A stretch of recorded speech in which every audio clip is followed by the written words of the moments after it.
आए कल रात को एक बहुत खूबसूरत स्टोरी मेरे पास आई थी। मैंने कहा आपसे शेयर जरूर करूंगा। मैं सुनना चाहते हैं कि मीटिंग ट्रेनिंग में आना क्यों जरूरी है, क्यों जरूरी है। और मैं अगर आज यहाँ खड़ा हूं, अगर मीटिंग ट्रेनिंग में नहीं जाता तो मैं यहाँ होता ही नहीं आज। और मैं भी नेटवर्क बिजनेस में जुड़ने के लिए तैयार नहीं था। मेरी चाची की लड़की ने कम से कम 10 बार फॉलोअप किया था। बाद में बोला कि अगर तू मेरा भाई है तो आना, वरना मत आना। तो मैं तो भाई बहन का रिश्ता बचाने के लिए वहां गया था और ये सोच के गया था तेरा भी बिजनेस छुड़ा दूंगा आज।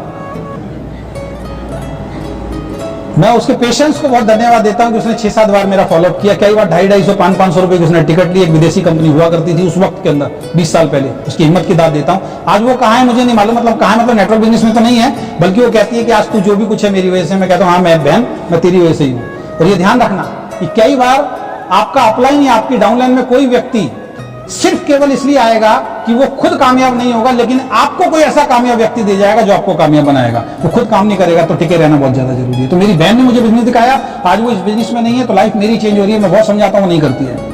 तो वो मुझे, भगवान मुझे बिजनेस देना चाहता था। माध्यम कौन था? वो, उसके माध्यम से मुझे बिजनेस मिलना था। तो मैं जब उस सेमिनार में गया, मैंने देखा यार यहाँ तो वो सब बातें हो रही है जो मुझे चाहिए। ऐसा तो माहौल मैंने आज तक देखा नहीं। वहां से मेरी शुरुआत हो गई फिर नेटवर्क बिजनेस की। फिर उसके बाद मोटिवेशनल स्पीकर और फिर दोबारा नेटवर्क बिजनेस के अंदर मैं आया। ठीक है, तो बहुत खूबसूरत स्टोरी है। वो स्टोरी क्या है कि एक अपलाइन अपने डाउनलाइन को बिजनेस या कोई भी नेटवर्क बिजनेस ज्वाइन कर लिया तो आपको मीटिंग ट्रेनिंग में हर संडे को होती है, आना अनिवार्य है। 2-3 ट्रेनिंग के अंदर वो गया और चौथी ट्रेनिंग के बाद उसने जाना बंद कर दिया। सर्दियों का बहुत कड़कती हुई सर्दी पड़ रही थी, सर्दियों का टाइम था।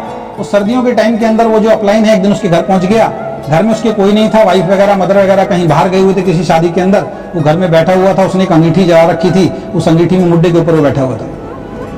जैसे उसने अपलाइन को देखा, एक फर्स्ट क्लास की कुर्सी लाके अंगीठी के पास बैठा दिया कि सर सर्दी बहुत हो रही है, थोड़ी सी आग सेक लो आप भी। अपलाइन बैठ गया चुपचाप से। बैठने के बाद अपलाइन ने उसको कुछ नहीं बोला, उसने अपलाइन को कुछ नहीं बोला, पानी वानी पिलाया।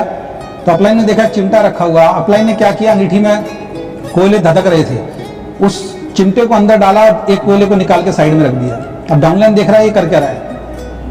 थोड़ी देर बाद क्या हुआ, वो जो कोयला जो है, जो लाल हो रहा था, धड़क रहा था, वो धीरे धीरे धीरे धीरे धीरे ठंडा हो गया, काला पड़ गया। डाउनलाइन को समझ में नहीं आ रहा है क्या कर रहा है। फिर अपलाइन ने बोला ठीक है मैं चलता हूं। एकदम से खड़ा हुआ, उस कोयले को उठाया और सीधा अंगीठी में डाला। और जैसे अंगीठी में डाला वो दोबारा से लाल होना शुरू हो गया, हाथ मिलाया और चलने लगा। और जैसे वो दरवाजे पे पहुंचा, उसके डाउनलाइन ने उससे हाथ मिलाया कि बहुत बहुत धन्यवाद, थैंक यू सर, आप मुझे क्या समझाना चाहते थे मुझे समझ में आ गया कि जिस तरीके से अंगीठी है, वो अंगीठी क्या है, वो अंगीठी है ट्रेनिंग। ठीक है, और इसमें आग लगाने वाला कौन है, वो ट्रेनर, वो अपलाइन। ठीक है, और वो कोयला कौन है। जब तक उस अंगीठी में पड़े रहोगे, जलते रहोगे, धधकते रहोगे, चमकते रहोगे, जैसी उस अंगीठी से बाहर आ जाओगे, अकेले पड़े रहोगे, आपका कोई अस्तित्व नहीं है। तभी अस्तित्व होगा जब दोबारा से उस अंगीठी में जाओगे और अगले संडे को आदमी मीटिंग।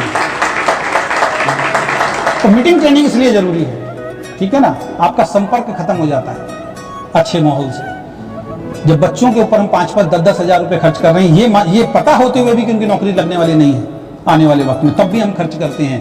तो अपने ऊपर 500-700 रुपए महीने में खर्च करने चाहिए, नहीं करने चाहिए, अपने आप को बेटर बनाने के लिए। ठीक है।